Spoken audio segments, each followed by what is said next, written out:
रामपुर गांव में गिरधारी नाम के धनी सेठ रहते थे। उनके पास बहुत सारा पैसा और जमीन जायदाद थी, जिनकी कोई गिनती नहीं थी। उनके 2 बच्चे थे, दिनेश और महेश, जिनकी परवरिश पत्नी की मौत के बाद गिरधारी जी ही किया करते थे। दिनेश जहां पढ़ने में बहुत अच्छा था, महेश का मन पढ़ने में नहीं लगता था। वो सारा दिन अपने दोस्तों के साथ गांव में इधर उधर घूमा करता था। एक दिन गिरधारी जी खेतों से आकर अपने बेटों से चर्चा कर रहे थे। क्या चल रहा है आजकल? हाँ? तुम दोनों भाई किधर व्यस्त रहते हो? अरे कभी खेतों पर भी आ जाया करो। वैसे आज का दिन कैसे रहा? बाबा, आज का दिन बहुत अच्छा रहा। मास्टर जी हम लोगों को पिकनिक पर लेकर जाएंगे। क्या मैं जा सकता हूँ? हाँ, क्यों नहीं। स्कूल पिकनिक पर तो जाना चाहिए। अरे बहुत सारी चीजें सीखने को मिलती है।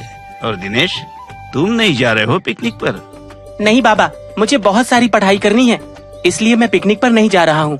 बेटा दिनेश, पढ़ाई अपनी जगह है और दूसरी एक्टिविटी अपनी जगह। लाइफ में हर चीज का बैलेंस होना चाहिए। तुम दोनों उस पिकनिक पर जा रहे हो। कल स्कूल जाते समय मुझसे पैसे लेते हुए चले जाना, समझे? अगले दिन गिरधारी जी अपने दोनों बच्चों को स्कूल पिकनिक के लिए पैसे दे देते हैं, मगर महेश स्कूल ना जाकर अपने दोस्तों के साथ बातें कर रहा था। बिल्लू देख, बाबा ने पूरे 1000 रुपए दिए हैं। मैं इन पैसों से स्कूल की पिकनिक पर जाऊंगा। स्कूल की पिकनिक? वो भी कोई जगह है जाने के लिए? क्या है, वही नदी, तालाब, झरने। पानी देखना है तो मेरे साथ चल।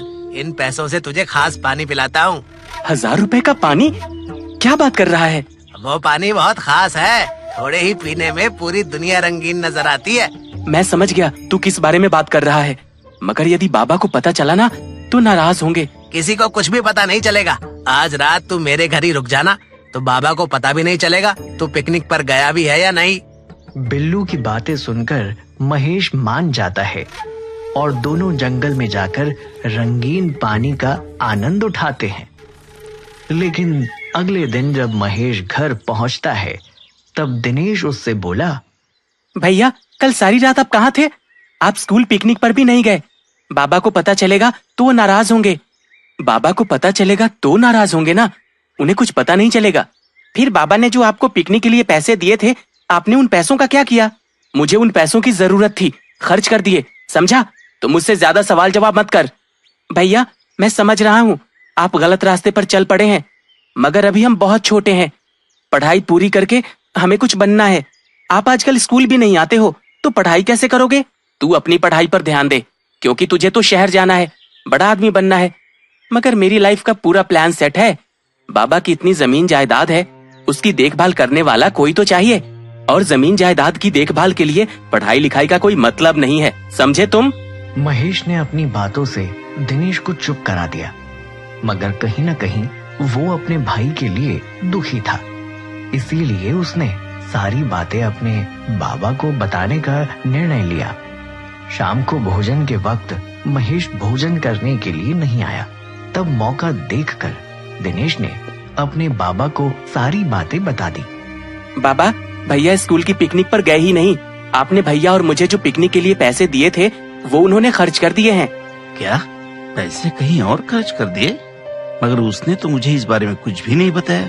बाबा मुझे लगता है भैया कोई गलत काम कर रहे हैं। गिरधारी जी और दिनेश की बातें वहीं पास में खड़े हुए धीरू चाचा सुन रहे थे, जो घर पर दोनों बच्चों की देखभाल करते थे। मालिक, आप बुरा ना मानो तो एक बात बताऊं। जिस दिन बच्चों को पिकनिक पर जाना था, उस रात जंगल में मैंने महेश बेटे को उसके दोस्त बिल्लू के साथ देखा था। वो लोग कुछ खा पी रहे थे। मुझे उस वक्त वो सही नहीं लग रहा था। तुम लोग चिंता मत करो, मैं उससे बात करूंगा। उन दोनों की बातें सुनकर गिरधारी जी सोच में पड़ जाते हैं। अगली सुबह उन्होंने महेश से बातें करने का फैसला कर लिया था। दिनेश और महेश तैयार होकर स्कूल जा रहे थे। महेश बेटा, आजकल तुम कहाँ खोए रहते हो? देखो बेटा, तुम्हारी माँ भी इस दुनिया में नहीं है और मैं भी काम में व्यस्त रहता हूँ। इसलिए तुम दोनों को खुद ही अपना ख्याल रखना होगा। समय की कीमत करना सीखो। एक बार समय अपने हाथ से निकल जाएगा तो दोबारा लौटकर कभी नहीं आएगा। हाँ बाबा, मैं अच्छी तरह से समझता हूँ कि समय की कीमत करना जरूरी है। मैं इसलिए देखो स्कूल भी जा रहा हूँ। ठीक है बेटा, ध्यान से जाना और अपनी पढ़ाई पर पूरी तरह से फोकस करना।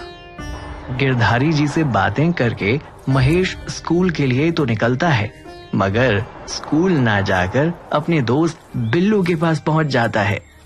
आओ महेश, तुम्हारा इंतजार कर रहा था। आज तुमसे एक बात करनी थी। हाँ बोलो। यार, तू अपने बाबा से कहकर अपने लिए मोटरसाइकिल क्यों नहीं ले लेता है? जब देखो पैदल या साइकिल पर घूमता है। तेरे बाबा तो बहुत पैसे वाले हैं, तुझे ऐसे ही मोटरसाइकिल दिला सकते हैं। फिर तेरे पास मोटरसाइकिल होगी तो हम लोग कहीं भी आ जा सकते हैं, कोई रोकने टोकने वाला नहीं होगा। मगर बाबा नहीं मानेंगे। अरे क्यों नहीं मानेंगे? तू एक बार बात कर कर तो देख, वो जरूर मान जाएंगे।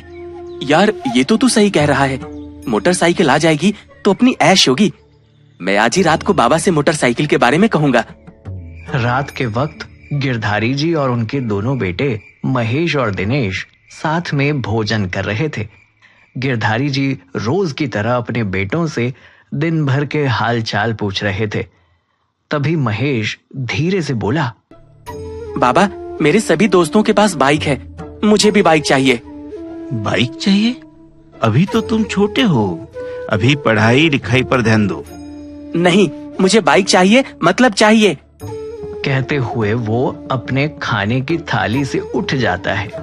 धीरू चाचा उसे रोकने की कोशिश करते हैं, मगर गिरधारी जी उन्हें मना कर देते हैं। अगली सुबह गिरधारी जी महेश के बिहेवियर को लेकर थोड़ा सा परेशान थे। तभी धीरू चाचा उन्हें चाय देने के लिए आए। धीरू, कल रात महेश ने खाना खाया था? नहीं, वो कल बहुत गुस्से में था, उसने खाना नहीं खाया। धीरू चाचा की बात सुनकर गिरधारी जी को अपने बेटे के लिए बड़ा बुरा लगता है। वो उसे मनाने के लिए उसके कमरे में गए और प्यार से उसके सिर पर हाथ फेरते हुए बोले, महेश, देखो बेटा, तुम्हारा गुस्सा अपनी जगह है और भोजन अपनी जगह। तुमने कल रात से कुछ भी नहीं खाया है। चलो चलो मेरे साथ नाश्ता करो। मुझे खाना नहीं खाना है और ना ही नाश्ता करना है। जब तक मुझे बाइक नहीं मिल जाएगी मैं कुछ भी नहीं खाऊंगा। बेटा, अभी तुम छोटे हो, इस तरह की जिद मत करो। पिताजी, जिद मैं नहीं कर रहा हूँ, आप कर रहे हो। हमारे पास इतना पैसा है कि हम चाहे जो खरीद सकते हैं, मगर आप मुझे एक छोटी सी बाइक भी नहीं दिला रहे हैं। किस मतलब का है आपका इतना पैसा जो अपने बच्चों के काम ना आ सके? जब तक आप बाइक नहीं दिलाओगे मैं खाना नहीं खाऊंगा, समझे आप? महेश के द्वारा बदतमीजी से बात करने पर गिरधारी जी हैरान थे। वो गुस्से में अपने काम पर चले गए। शाम को जब वो घर लौटे तो उन्होंने धीरू चाचा को अपने पास बुलाया। धीरू, महेश ने खाना खाया क्या? महेश बेटा तो घर में है ही नहीं। महेश घर में नहीं है तो कहाँ गया? ठीक है, तुम अपना काम करो, वो आ जाए तो मुझे बताना। जाओ। धीरू चाचा के जाने के बाद गिरधारी बहुत परेशान होकर अपने आप से बातें करने लगते हैं। महेश दिन ब दिन बिगड़ते ही जा रहा है, समझ में नहीं आ रहा क्या करूं। मैं काम में व्यस्त रहता हूँ, उसकी माँ भी नहीं है, कैसे उसे सुधारूं?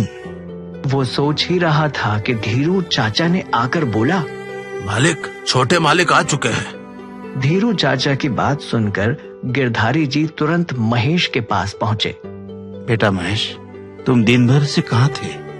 मैं तुम्हें बाइक लेकर देने को तैयार हूँ, मगर मेरी एक शर्त है। शर्त? कैसी शर्त? वो तो मैं कल शाम को बताऊंगा, तुम अभी खाना खा लो।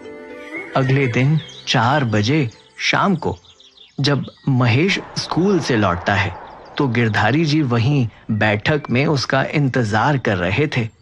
बाबा, आपने कहा था आप मुझे बाइक दिलाएंगे, आप बताओ आपकी कौन सी शर्त है? हाँ, मैंने कहा था मैं तुम्हें बाइक दिलाऊंगा तो दिलाऊंगा ना। तुम्हें तो पता है हमारी बहुत सारी जमीन है, तुम्हें तो बस सिर्फ इतना करना है कि अपनी पैरों से जमीन नापनी है। तुम अपने पैरों से जितनी जमीन नापोगे उसमें 6 महीने में फसल उगानी है। वो जितनी फसल तुम उगाओगे उतना सारा पैसा तुम्हारा होगा। वाह, ये तो बहुत आसान है। अरे पूरी बात तो सुन लो। तुम्हें सूर्यास्त के पहले वापस भी आना है। 2 घंटे बाद सूर्यास्त होने वाला है। मुझे अभी यहाँ से निकलना होगा। गिरधारी जी की शर्त को पूरा करने के लिए महेश घर से निकल गया। उसके पीछे पीछे धीरू चाचा भी गए ताकि वो महेश पर नजर रख सके। अपने खेतों के पास पहुंचकर महेश बहुत खुश हो रहा था। मैं तेजी से चलते हुए बहुत सारी जमीन नाप लूंगा। मेरे पास बहुत सारा पैसा हो जाएगा। सोचते हुए वो दौड़ने लगता है। कुछ दूर दौड़ने के बाद उसने पीछे मुड़कर देखा तो उसने काफी सारी जमीन कवर कर ली थी। इतनी जमीन के फसल के पैसों में तो मेरी बाइक आ जाएगी। मगर बाबा ने मौका दिया है तो थोड़ा और चल लेता हूँ ताकि अच्छी स्पोर्ट्स बाइक आ जाएगी। नहीं, बाइक नहीं, मैं तो अब कॉलेज में जाने वाला हूँ। कार ले लूंगा।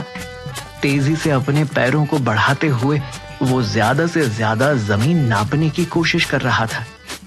जैसे ही उसका ध्यान सूर्य की तरफ गया, सूर्य डूबने वाला था। अब मुझे घर वापस जाना चाहिए, वरना मैं शर्त हार जाऊंगा। महेश पलटकर घर की तरफ वापस जाने लगता है, मगर सूर्यास्त हो चुका था। घर पहुंचते पहुंचते रात हो गई। दरवाजे पर गिरधारी जी और उनका बेटा दिनेश उसका रास्ता देख रहे थे। बेटा महेश, तुम तो शर्त हार गए हो। हाँ पिताजी, मैंने मेहनत तो की थी, मगर मेरी किस्मत ने मेरा साथ नहीं दिया। मेरी पूरी मेहनत बर्बाद हो गई। तो तुम्हें इससे क्या सीखने को मिला? मुझे नहीं पता मुझे क्या सीख मिली, आप ही बताइए। बेटा, मैंने तुम्हें बाइक खरीदने का बहुत अच्छा मौका दिया था, मगर तुमने अपने हाथ से गवा दिया। तुम अपने लालच की वजह से हारे हो। मुझे धीरू पल पल की खबर दे रहा था। तुम चाहते तो पहली बार जहां पर रुके थे वहीं से वापस आ सकते थे, मगर तुम लालच में और आगे आगे बढ़ते ही जा रहे थे। गिरधारी जी की बात सुनकर महेश की आंखों में आंसू आ गए। हाँ बाबा, आप सच बोल रहे हो। मैं अपने लालच से ही हार गया। मुझे लालच नहीं करना था। इसके अलावा और क्या सीखे तुम? इसके अलावा और क्या? समय की कीमत, वैल्यू ऑफ टाइम। एक बार जो समय चला जाता है वो लौटकर वापस नहीं आता है। सही समय पर यदि तुम सही निर्णय लेते तो तुम जीत जाते। यही गलती अपने जीवन में भी कर रहे हो। अभी समय है पढ़ लिख कर कुछ हासिल करने का, कुछ बनने का, मगर तुम उसे अपने दोस्तों के साथ व्यर्थ गवा रहे हो। हाँ बाबा, मुझे आपकी बात समझ में आ गई। मैंने गलत संगत में रहकर अपना बहुत सा समय और पैसे बर्बाद किए हैं, मगर अब और नहीं। मैं आपको अच्छा लड़का बनकर दिखाऊंगा। मुझे बाइक भी नहीं चाहिए। आशा है आप मुझे माफ कर देंगे। महेश बेटा, मुझे आशा है कि तुम आज के इस सबक को हमेशा याद रखोगे और आगे से अपने लक्ष्य पर अपना ध्यान केंद्रित करोगे। तुमने बाइक को पाने के लिए मेहनत तो की थी। तुम्हारी मेहनत बेकार नहीं जाएगी।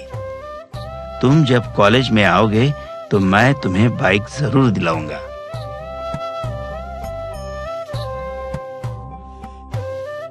आज की कहानी से हमें ये सीख मिलती है कि कभी भी लालच नहीं करना चाहिए, साथ ही समय की कद्र भी करनी चाहिए। बीता हुआ समय कभी वापस नहीं आता है।